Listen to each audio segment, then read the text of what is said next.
हमारी vocab learning का day 2।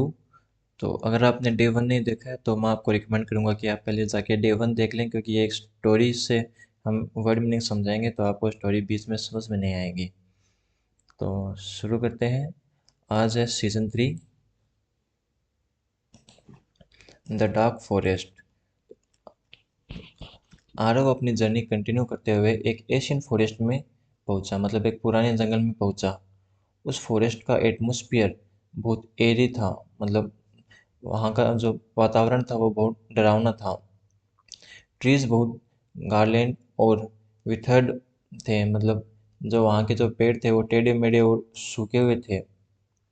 हवा में स्ट्रेंज विस्पर, इको और रिवर्बरेशन सुनाई देती थी, मतलब वहाँ की जो हवा थी उसके अंदर अजीब अजीब गूंज सुनाई देती थी। फॉरेस्ट के अंदर बहुत मरकी धुंध फैली हुई थी, मतलब वहाँ धुंधला धुंधला सा कुछ हो रखा था पूरे जंगल के अंदर। आरव बहुत वेरी और विजिलेंट होकर चल रहा था, मतलब आरव जो था वो सावधान और सतर्क होकर चल रहा था। उसने अपनी स्वॉर्ड मतलब तलवार टाइट पकड़ी हुई थी। अचानक बुशेस मतलब झाड़ियों के पीछे से एक लाउड श्रिंक या वेल सुनाई दी, मतलब किसी के चीखने चिल्लाने की आवाज़ सुनाई दी।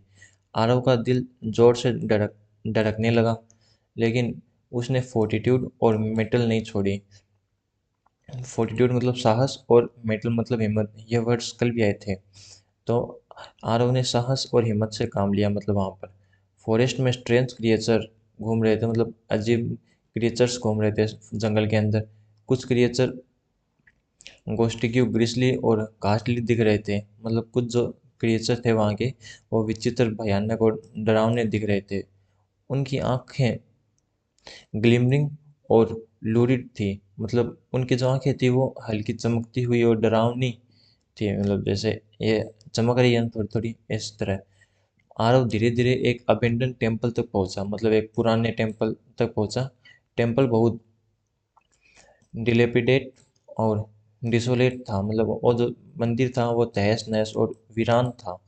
वॉल्स पर क्रिप्टिक और हीरोग्लिफिक सिंबल्स बने हुए थे, मतलब वहाँ की जो दीवारें थी उस पर मतलब अजीब गुप्त और चित्रलिपि संबंधी सिंबल बने हुए थे, निशान बने हुए थे। टेम्पल के अंदर एक ओल्ड मॉन्क बैठा था, मतलब मंदिर के अंदर एक बूढ़ा कोई पुजारी बैठा था। वो बहुत रिंकल्ड और हेगर्ड लग रहा था, मतलब वो जो बूढ़ा वो जो बूढ़ा आदमी था वो झुर्रियों वाला और थका हुआ लग रहा था। मोंग ने आरव को देखा, मतलब उस साधु ने आरव को देखा और कहा, तुम्हारी डेस्टिनी बहुत एरोडियस होगी, मतलब तुम्हारी जो मंजिल होगी वो बहुत कठिन होगी। उसकी आवाज़ बहुत सोलेम और ग्रेव थी, मतलब उस मोंक की जो आवाज़ थी उस पंडित की वो बहुत गंभीर थी और सीरियस थी। मोंग ने आरव को एक मैजिकल स्टोन स्टोन दिया। उसने मतलब मोंग ने आरव को एक मैजिकल पत्थर दिया, रेड जो रेडिएंट और ल्यूमिनियस था। वो जो पत्थर था वो चमकदार और प्रकाशमान था। मोंग ने वार्निंग दी, फॉरेस्ट के अंदर एक मेलेवो मेलेवोलेंट स्पिरिट रहती है, मतलब जंगल के अंदर एक दुष्ट आत्मा रहती है। वो स्पिरिट मतलब वो आत्मा बहुत वेंगफुल और मेलिगेंट है, मतलब वो जो आत्मा है वो बहुत प्रतिशोधी और हानिकारक है, मतलब बहुत खतरनाक है वो। उसका नाम नोक्टर है, मतलब वो जो आत्मा है, दुष्ट आत्मा, उसका नाम नोक्टर है। नोक्टर कभी एक किंग था, लेकिन डार्क मैजिक मतलब काले जादू ने उसे करप्ट और डिरेंग बना दिया है, मतलब काले जादू ने उसे भ्रष्ट और विकसित बना दिया है। रात होते ही फॉरेस्ट और भी मैकेब्रे और मोरबिड लगने लगा, मतलब रात होते ही जंगल जो था वो और ज़्यादा डरावना और भयानक लगने लगा। ट्रीज के बीच स्ट्रेंज शैडो मतलब अजीब परछाई होवर और लर्क कर रही थी, मतलब पेड़ों के बीच अजीब परछाई मंडरा रही थी या छिपकर घूम रही थी। अचानक नोक्टर सामने आया, मतलब वो जो राजा था पहले, वो बाद में भ्रष्ट बन गया, वो सामने आया। उसकी बॉडी स्केलेटल और गोष्ठी की थी, मतलब उसकी जो बॉडी थी वो कंकाल जैसी और भयानक रूप से बदसूरत थी।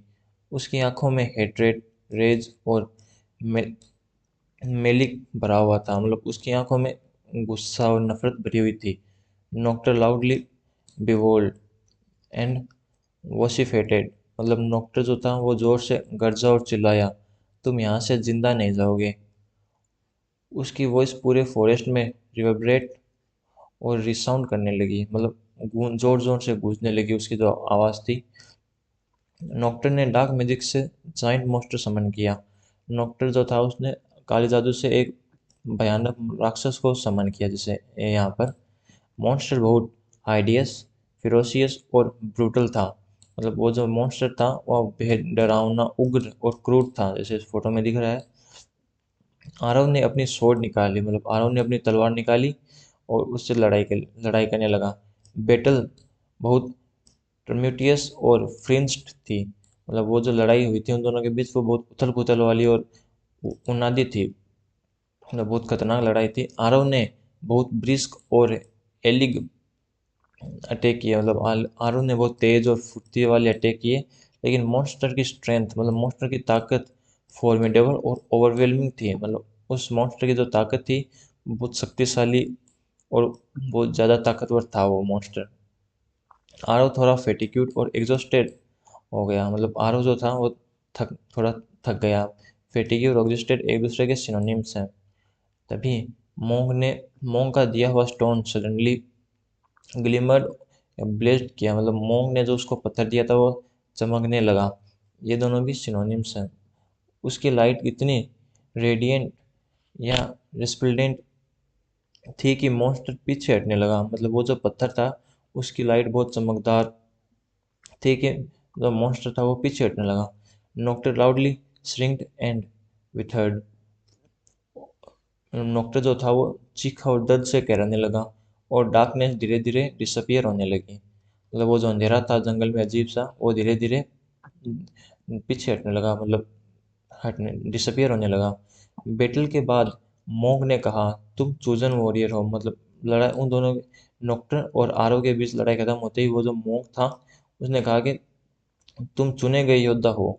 आरव बहुत डिटरमाइंड और रिजोल्यूट हो गया, मतलब आरव जो था वो दृढ़ निश्चय वाला और साहसी बन गया। उसने डिसाइड किया, मैं डार्कनेस को हमेशा के लिए ख़त्म करूँगा, कि मतलब मैं इस अंधेरे को हमेशा के लिए मिटा दूंगा। तो सीज़न 3 ख़त्म हो गया, अब है season 4, the betrayal and conspiracy.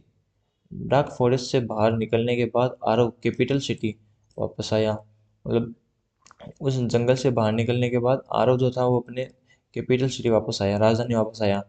लेकिन किंगडम का एटमॉस्फेयर अब पहले जैसा प्लेसिड या सीरेन नहीं रहा था, मतलब उस राज्य का जो एटमॉस्फेयर था वो पहले जैसा शांत नहीं रहा था। हर तरफ फियर, रूमर्स और सस्पिशियन फैल चुका था, मतलब हर जगह डर, अफवाह और शक, सबके मन में शक फैल चुका था। रॉयल कोर्ट के मिनिस्टर एक दूसरे के अगेंस्ट कॉन्स्पिरेसी और कॉनिवेंस कर रहे थे, मतलब रॉयल कोर्ट जो था वहाँ का, उसके जो मिनिस्टर थे वो एक दूसरे के खिलाफ षड्यंत्र और मिलीभगत कर रहे थे। कुछ मिनिस्टर बहुत करप्ट कुछ मिनिस्टर बहुत करप्ट, डिसेटफुल और टिजरियस थे, मतलब कुछ जो वहाँ के नेता थे वो बहुत भ्रष्ट, धोखेबाज और विश्वासघाती नेता थे। वो सीक्रेटली जोराक के साथ मिले हुए थे, मतलब वहाँ के जो नेता थे वो जोराक जो राजा था उसके साथ मिले हुए थे। किंग का चीफ एडवाइजर वेरोन बहुत कनिंग और स्कीमिंग था, मतलब वहाँ उस राज्य का जो चीफ एडवाइजर था उसका नाम था वेरोन। वो बहुत चालाक और षड्यंत्रकारी था। उसका बिहेवियर, मतलब उसका बर्ताव बहुत ऑब्सिक्यूअस और साइकोपैथिक था, मतलब उसका जो बर्ताव था वो बहुत चापलूसी या चमचागिरी करने वाला था, मतलब बूटलिकिंग था। वो किंग के सामने बहुत हम्बल बनता था, मतलब बहुत अच्छा बनता था, लेकिन सीक्रेटली थ्रोन चाहता था। थ्रोन मतलब गद्दी, राजगद्दी, और वो सीक्रेटली राजगद्दी चाहता था। एक दिन कोर्ट में एक कॉमोशन या अप्रोर मच गया, मतलब हंगामा मच गया कोर्ट के अंदर। एक सोल्जर, मतलब एक सिपाही ने अक्यूज़ किया कि किंगडम में कोई ट्रेटर या रिनेगार्ड मौजूद है, मतलब राजधानी में कोई गद्दार या देशद्रोह मौजूद हैं।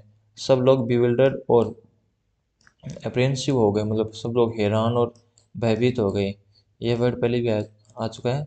वेरोन ने सिचुएशन को मैनिपुलेट और डिस्टोर्ट डिस्टोर्ट करना शुरू किया। मतलब वेरोन जो था, उसने चालाकी से सब कुछ बिगाड़ना शुरू कर दिया। उसने आरव पर ही डाउट क्रिएट कर दिया। कुछ मिनट मतलब वो उसने कहा कि आरव ही है जो गद्दार है। कुछ मिनिस्टर स्केप्टिकल और डेवियस हो गए, मतलब कुछ मिनिस्टर थे वहाँ के, वो आरव को संदेहपूर्ण संदिग्ध हो गए कि हाँ आरव हो सकता है। आरव ने लाउडली प्रोटेस्ट और रिट्रोट किया, मतलब आरव ने जोर से विद्रोह किया और जवाब दिया कि मतलब मैं किंगडम को बचाने की कोशिश कर रहा हूँ। लेकिन वीरोन ने बहुत प्रीशियस और आर्टिकुलेट स्पीच दी। मतलब वीरोन जो था, उसने बहुत प्रभावशाली और स्पष्ट बोला कि यही है।